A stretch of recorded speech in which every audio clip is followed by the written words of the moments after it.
Hi, welcome to my YouTube channel. My name is Boon and you are watching Boonbox.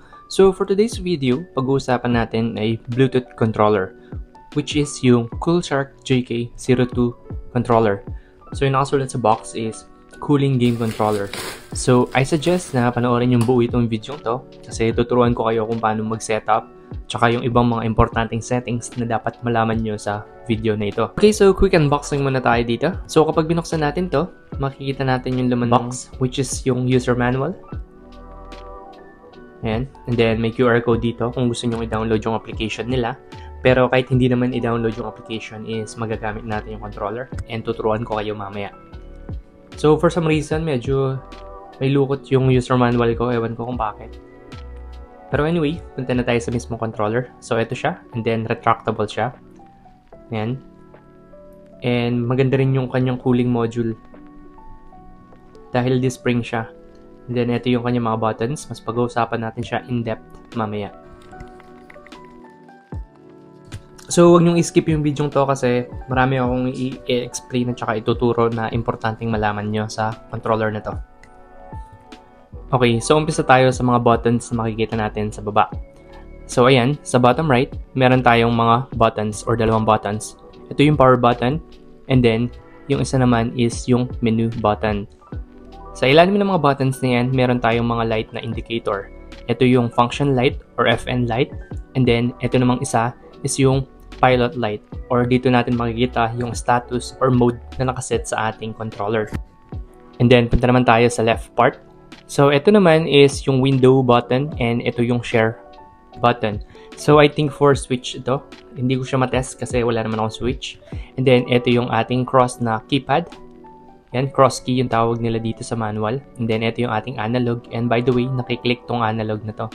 Both left and sa right. So okay yun kasi may function yan. Mamaya ituturo ko kung para saan. And then, ito naman yung A, B, X, and Y na key. Then, sa taas, makikita natin yung R1 and then R2 button. Then, sa left side naman is yung L1 and yung L2 na buttons. Ayan. So, sa baba naman, wala nang buttons dyan. Makikita lang natin yung cable holder at saka kung saan siya na-charge yung ating device o yung port. Okay, so kung kailangan nyo pa ng extra buttons like R3 or L3 sa specific games na nilalaro nyo, meron pa siya dito sa likod. Ayan, yung makikita nyo, M1 and M2. And then, para maklik yan, meron kayong switch. Ayan, yung ina-activate. Kailangan yung i-lock and unlock yan para maging clickable yung button na yan. So, kapag nakababa siya, nakalock siya. And then, yung up is yung unlock. So, napakaganda nga nito para hindi magkaroon ng accidentally na click or touch dyan sa mga buttons na yan kung naglalaro man kayo. Okay, so ayan, balikan natin itong cable at saka yung charging port.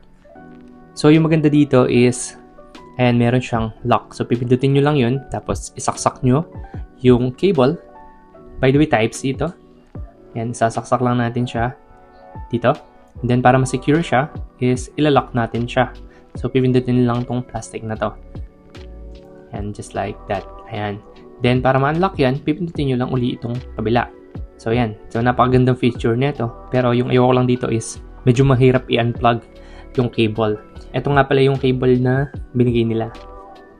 Okay, so para ma-turn on yung device, kailangan lang natin i-long press yung power button. Ayan, makikita nyo, magbe-blink yan. And then, i-explain ko kung ano yung ibig sabihin ng mga cooling na yan maya-maya lang. And then, para mapalitan yung mode na yan, kailangan nyo lang i-double press itong power button. Kaya yan, ayan, color blue na siya. And then, para mapalitan yan, i-double press nyo lang uli yung power button.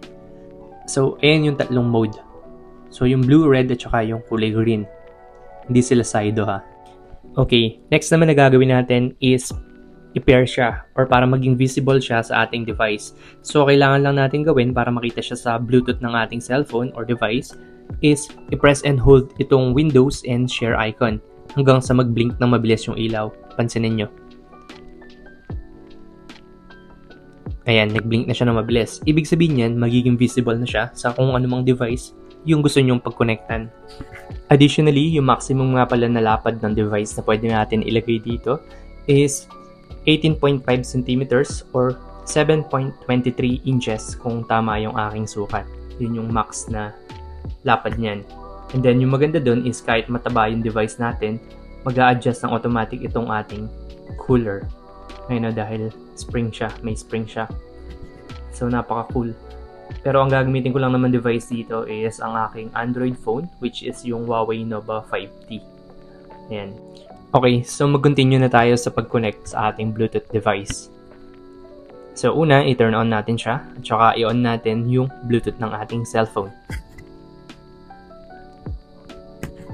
Okay, so i-turn on na natin yung ating controller.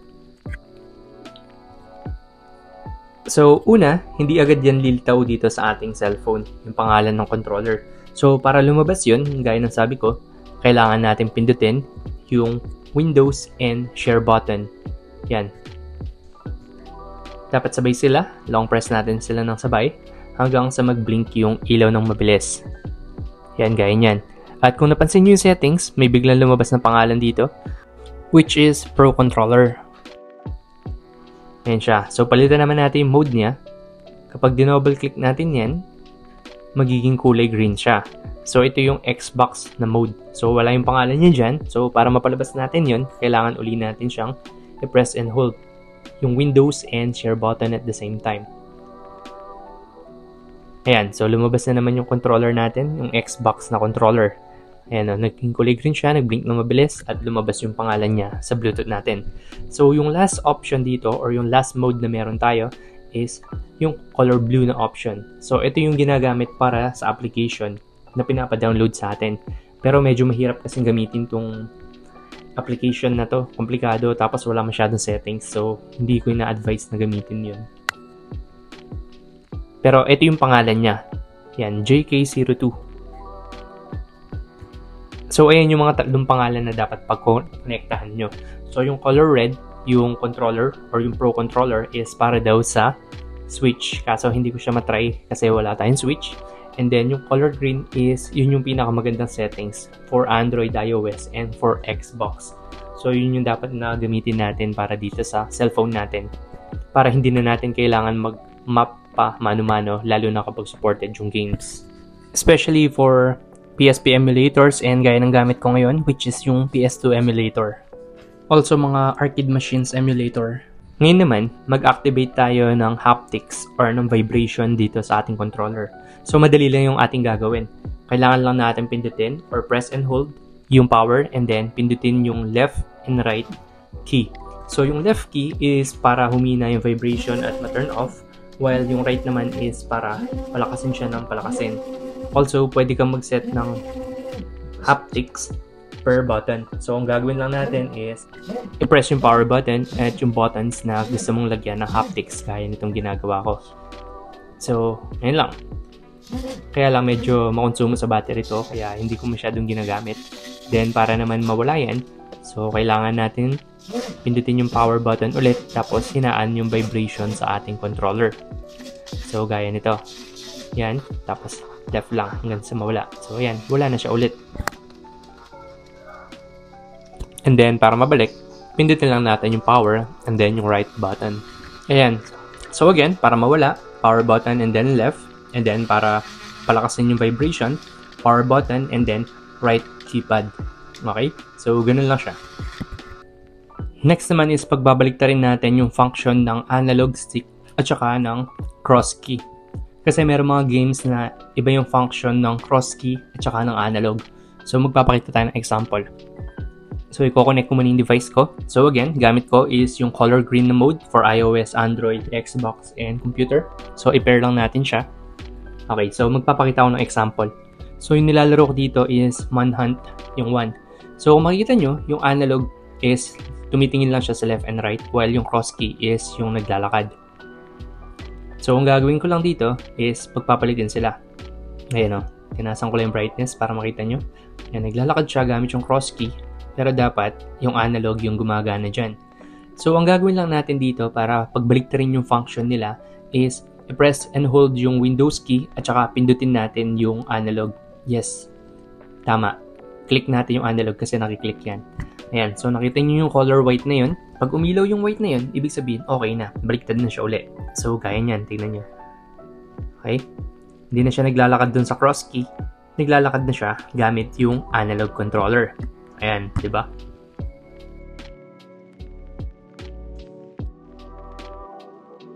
So, next naman is yung auto-trigger ng ating buttons. Ito ay napaka-useful lalo na sa mga shooting games. So, instead na i-click natin ng paulit-ulit yung isang button para lang bumarel, ang gagawin natin is i-activate natin tong repetitive click na to para kahit ilong press nyo yung button is tuloy-tuloy yung kanyang pagbarel. So, paano nga ba to? So, pindutin nyo lang yung button and then i-press nyo yung power button. Yan. So, iilaw yan ng red. So, ibig sabihin nun, activated yun. Tsaka kung mapapansin nyo, meron mga button na hindi umiilaw yung color red. Ibig sabihin nun, hindi naka-activate sa button na yun yung repetitive na clicks. So, para ma-disable to, ilong press nyo lang yung button and then double press nyo yung power button. Okay? So, ganun lang. Para ma-activate, long press nyo yung button kung saan nyo gustong i-activate yun and then i-click nyo yung power button ng isang beses. And then, para i-deactivate siya, i-click nyo uli yung button na gusto nyong i-deactivate yung repetitive click and then double tap doon sa power button. So, kapag nag-blink yun, ibig sabihin nun, wala na siya. Ayan, so ganun lang. Ganun lang siya kadali. And then, may enjoy nyo na yung gaming nyo. So, next naman is, paano kapag uminit na siya kakalaro nyo? So, ganun, paganahin natin yung kanyang fan. So, madali lang paganahin yung kanyang fan. Dapat naka-connect siya sa outlet or power source, and then ilong press lang yung Windows key. Yan, tapos makikita nyo na iilaw yung kanyang fan. Yung cool dito is, yun nga, bukod sa mabilis siyang lumamig, may RGB din yung kanyang fan. Kaya lang, hindi natin mako-customize yung kulay na gusto natin. So, parang automatic siyang magbabago. Yan, so ngayon green siya. Then, mamaya magbabago siya uli. Ayan, nagiging blue siya. So, yan, by default, ganyan talaga yan. Hindi natin mababago. So, baka sabihin nyo, hala, bakit ganun? Hindi naman yung sa gitna yung part na umiinit sa cellphone ko. So, ito yung solusyon ko para dyan. So, binili ko to sa Shopee din. Okay? Ito yung parang pang-dissipate ng heat. So, ito yung mga metal na dinidikit dito sa likod ng cellphone natin. So, papunta sa part na umiinit. So, yung sa akin, I think, dito ko siya ilalagay. So, ilalagay ko rin pala yung link kung saan ko nabili yung controller at saka itong pang-dissipate ng heat sa description box. So, i-check nyo na lang doon para maka-make sure din kayo na ganito kaganda at saka ganito ka safe yung darating na package sa inyo. So, ayan na, nag-moist na yung ating controller. So, ayan, nalagay ko na siya. And then, dapat pala i-consider nyo rin yung lapad nito kasi yung ibang case medyo maselan. Pero itong case ko para dito sa Huawei naman is okay naman siya. So, hindi naman siya bumukol or naging mas bulkier. So, safe pa rin yung aking phone. Kaso para sa ibang phone kasi, yung case nila kapag masikip is medyo aangat siya. So, dapat i-consider nyo yun. So, ayan na. So, masaya naman ako dito sa controller na to. Yung keypad niya, actually. And honestly, yung analog stick is hindi ganun kaganda para sa akin. Unlike sa mga controller ng PS2 or mga ganun. Pero for its price, and price nga pala niya is 1.5. 1.5 ko siya nabili sa Shopee or almost 1.5 dahil meron akong mga discount vouchers. So again, yung link sa description box na lang. And nga pala, yung isang ayoko dito is dahil hindi pantay yung mga triggers niya sa likod, like yung L1 and L2, R1 and R2, medyo nahihirapan ako mag-activate ng mga special attack gaya nitong sa napapanood nyo. So, yung nangyayari dito is hindi naman yun yung gusto kong gawin. Ayan, gaya niyan. Gusto kong mag-special pero lumabas yung assist. Ayan, naulit na naman. So, yun yung ayoko dito. Dahil hindi pantay yung trigger sa likod, ayan, medyo mahirap siyang i-activate.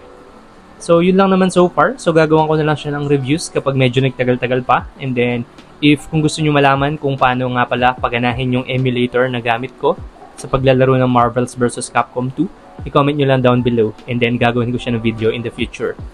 And para maging updated kayo, don't forget to subscribe to my YouTube channel. So once again, this is Boon. Thank you so much for watching.